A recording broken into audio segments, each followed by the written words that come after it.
So here we have a couple of local artists, April Norman and Derek So-and-so, and they're just working at a mural here now. I believe the street is called Flower.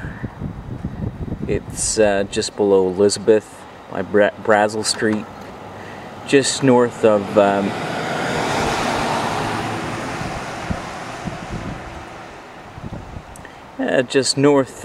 Delta Hotel. So we got Derek to your left and April Norman to our right here. Taking a little break, she is. Grooming herself. There we go. Yeah, she's a dandy. She's got great posture besides. So how about we just take a little closer look and go out and say hello to these guys.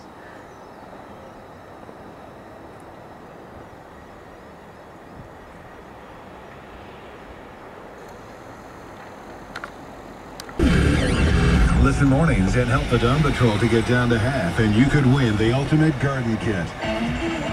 The Rock of the Rock, Oz FM.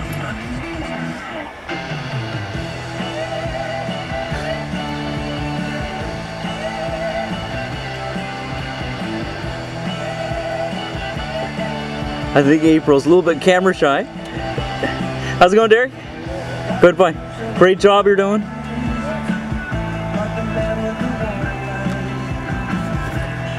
Looks like old St. John's. Well, yeah, it wouldn't be Marystown or something.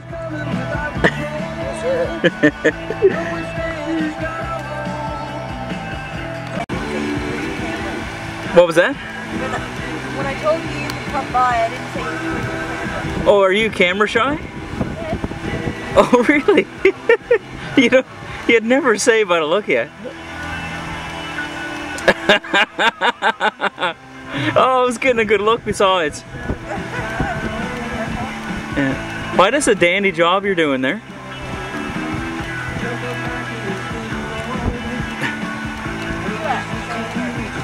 I'm just on my way out the road, boy. I gotta drop by and say hello and take a look at your masterpiece. Looks absolutely great, by the way.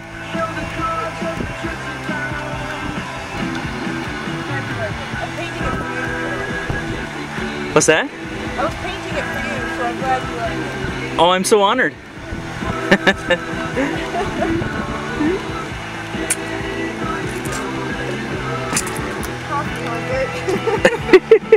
Enough camera.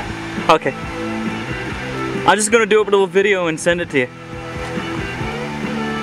what do you want to know, Jason? So Derek, just tell us a little bit about the pictures, the symbols, and what they represent. Give us an understanding of the time and what's going on. Okay, well this scene right here is from the 20s. And it's outside this Chinese laundromat, which was the scene of a double murder.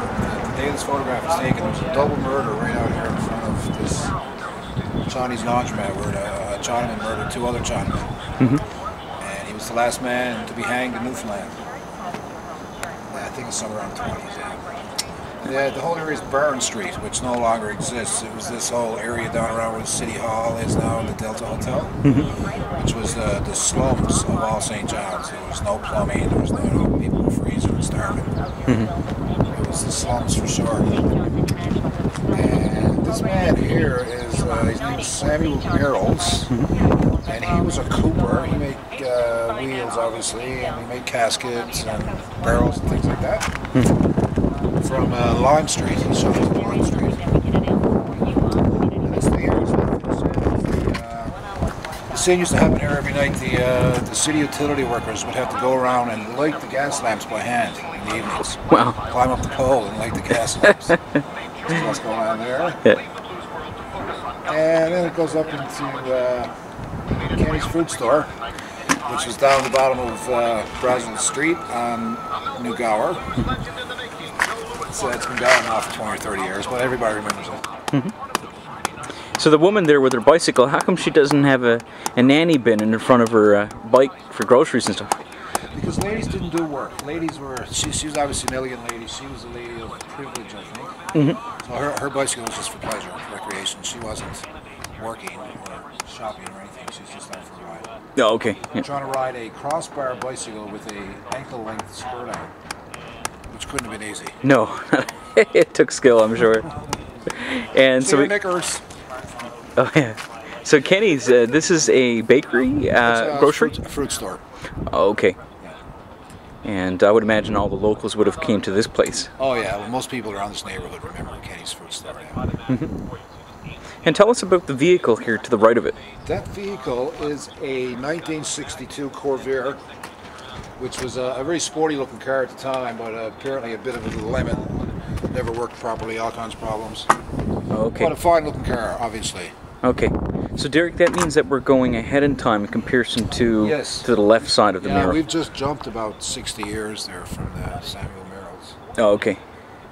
And the kids in front of the vehicle would be Those just kids, or just young schoolgirl. It's confirmation day. Everybody used to put on their white dresses and you go to church. And if you were a Catholic, you became confirmed to the religion. Mhm. And those girls are named Grushy, and I'm not sure what their first names. Oh, McDonald's, right? 3 of them are McDonald's. that's right. And it's interesting. They're all lined up in such a way. Well, they're obviously posing for camera. They, yeah. Mama's taking them up to the church, and she said, "Well, let's get a picture of the girls first. Oh yeah. Smile, girls." Yeah. That sounds great. And just to the right of it, we have some horses here. Yes, that scene's not completed yet. It's Brazel Street from about the 40s, I think, maybe 30s, with a horse-drawn cart coming up the hill. Now, this guy used to go around all the houses here in the neighborhood selling them splits for their fireplace, firewood. And yeah, most people remember him too. I don't think it's all that long ago. Maybe late 60s, early 70s. That was still going on. You know, people mostly heated by firewood back then. Oh, nice. So we have some folks here just to the right of the horse. Now it looks like a guy is just off. He's out of jail for the day, assisting his kids. He's got that jail stripe shirt on. That is the height of fashion, 1950s fashion right there. Oh, If you really? had one of those striped shirts, you were a dude. And this guy was a dude. He won the every Saturday afternoon they used to have a rock and roll dance contest on Water Street, and this guy would win every week. He was the Fonz. Yeah, he kind of looks like the Fonz, doesn't he? Yeah. His name is Maurice Fitzgerald, brother of Jack Fitzgerald, who's a well-known author here in town. No, yes. And this man died 6 months after this photograph was taken, and he was only 21 years old. Wow. Yeah. And he's holding 2 little girls by the name of Grushy. Not sure the first names. Wow. Wonderfully done. Most definitely. Who actually drew the? Oh, the faces, The faces. are April Norman. I don't know if you've heard of April Norman. She's a local artist, specialist in faces and people, and cloth, and just blending. She's an artist. Blowjob. Yeah, she does a little bit of everything. She wears knee pads to work.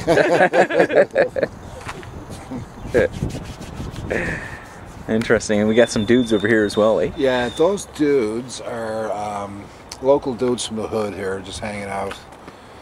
The first guy there, his name is Tom Walsh. Yeah. All his family have been by, having work and stuff. And the middle guy's name was Ron Abbott. He's also got a lot of family left, and they're all those 3 guys are dead now, but Oh, yeah. a lot of their surviving family members have been by. Yeah. Now they all look like And, they. the last guy is Guy Heptidge. Okay. I got that photograph from his wife, actually, so she's pretty tickled about that. Yes. Well. Sweet old lady. She comes up here and brings us cake and sandwiches and stuff. God love her.